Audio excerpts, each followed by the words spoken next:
Hey, so I have a question for you. Do you think that a person could be younger than themselves?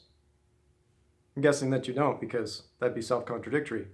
It's one thing to say that person A is younger than person B, but if you say that person A is younger than person A, it doesn't really make sense. But actually, Einstein's theory of relativity is committed to that very claim.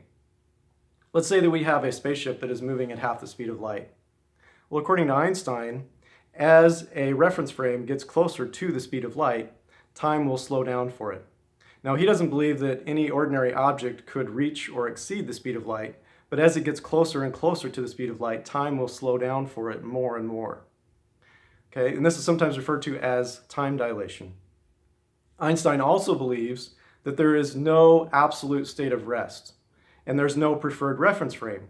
Observers in each reference frame can make observations that are correct for their reference frame, and there is no absolute reference frame or reference frame that is more correct than any other.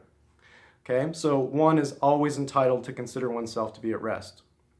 So if the astronaut on this ship that is moving at half the speed of light considers himself to be moving at half the speed of light, then there will be time dilation. But what if he considers himself to be at rest? Well, if he considers himself to be at rest, then obviously there is no time dilation because he's not moving at half the speed of light. So if he considers himself to be in motion at half the speed of light, then he will be younger than if he considers himself to be at rest. So hence, he is younger than himself.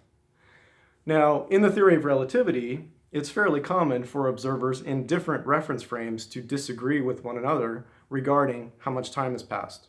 And that's not horribly problematic. I mean, Einstein just says that both are correct for their reference frame and that there's no absolute standard, so it's not a problem because each one is simply correct for their own reference frame.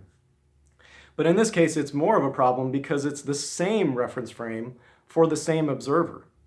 So that makes it a self-contradiction, not just two contradictory accounts. Logically, that just doesn't work. It can't be the case that the astronaut is 36 years old and 37 years old at once. It just doesn't work. I mean, there has to be one amount of time that has passed for that reference frame.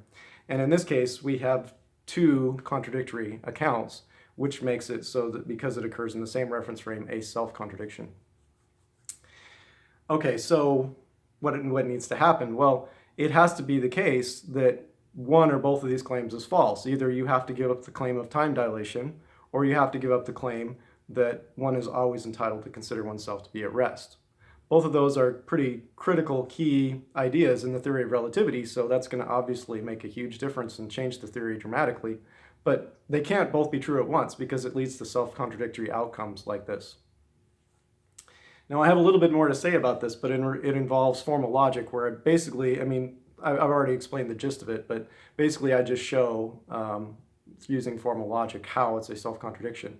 But that's a little bit difficult to explain, it's a little bit technical, so I think it'd be easier to follow if you have something to look at. So I'll just refer you to the paper. I have the link to that posted below. So if you're interested, you can check that out. It's only about 4 pages. All right, thanks for watching.